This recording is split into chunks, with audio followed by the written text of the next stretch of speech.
Did you know that ancient Indians were once 5'11"? Today, the average is just 5'5". This isn't genetic, it's history, and it's still happening to you. 8,000 years ago, the men of northern India stood an average of 5 feet 11 inches tall.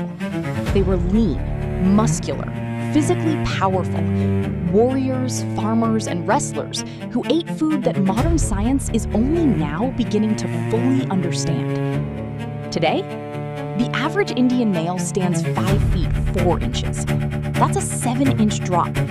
And it happened not because of genetics, but because of something far more deliberate. This is the story of how one empire systematically dismantled the bodies of an entire civilization, and how that damage is still living inside you, right now, in your DNA. Let's go back to the 13th century.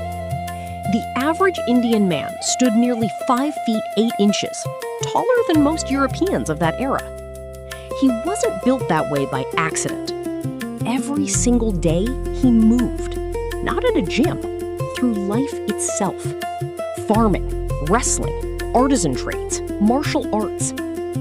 Systems like Kalari Payet, the world's oldest martial art, and Kushti wrestling weren't just sports, they were civic duties. Physical culture was woven into the fabric of Indian civilization so deeply that even children practiced daily movement as part of their education. Medieval Indian warriors, described by Arab and Chinese travelers, were called physically formidable. Dense bones, lean muscle, built for endurance and explosive strength. This was not exceptional. This was normal. Because the food that powered these bodies was, by every modern nutritional measure, extraordinary. Before British colonization, the Indian diet wasn't just food. It was a 5,000-year-old science. The foundation? Millets, ragi, bajra, jowar, foxtail millet. These ancient grains, not rice, not wheat, were India's primary caloric staple for millennia. And modern science has now confirmed what Indian farmers always knew. Millets have a low glycemic index, are packed with fiber and minerals, and actively reduce blood sugar and cholesterol. Every morning, Indians ate fermented rice preparations, idli, dosa, kanji, foods that fed billions of beneficial gut bacteria and primed the immune system. They cooked in cold-pressed mustard oil, sesame oil, and ghee, not the refined soybean oil they sell you today. Ghee alone contains butyrate, a compound that reduces gut inflammation and improves insulin function. Their sweetener was jaggery, unrefined sugar rich in iron, magnesium, and potassium, not the white powder that is chemically stripped of every mineral. And their spices, turmeric, cumin, fenugreek, black pepper, were not just flavor, they were a daily pharmacy. Turmeric alone has over 200 peer-reviewed studies confirming its anti-inflammatory properties.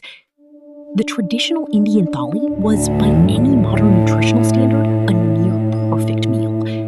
And then, it was taken apart. In 1757, after the Battle of Plassey, the British East India Company took control of Bengal. And within decades, they had begun one of the most consequential food system destructions in human history. First, the land.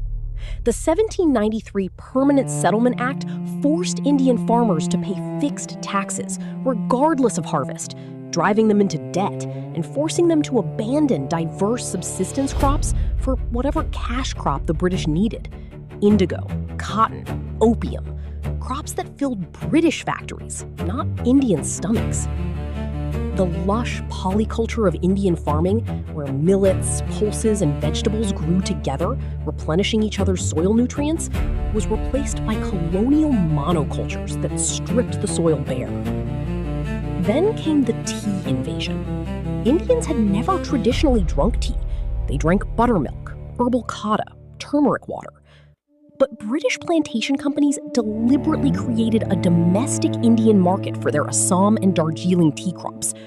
Today, tea is India's national obsession, and it is consumed with refined sugar and tannins that actively block iron absorption, contributing directly to India's iron deficiency epidemic. Bread replaced fermented grains, refined white rice replaced millet, and British colonial nutritionists, in what may be history's most brazen scientific gaslighting, declared the traditional Indian diet deficient and irrational, while promoting their own meat and dairy-heavy diets as scientifically superior.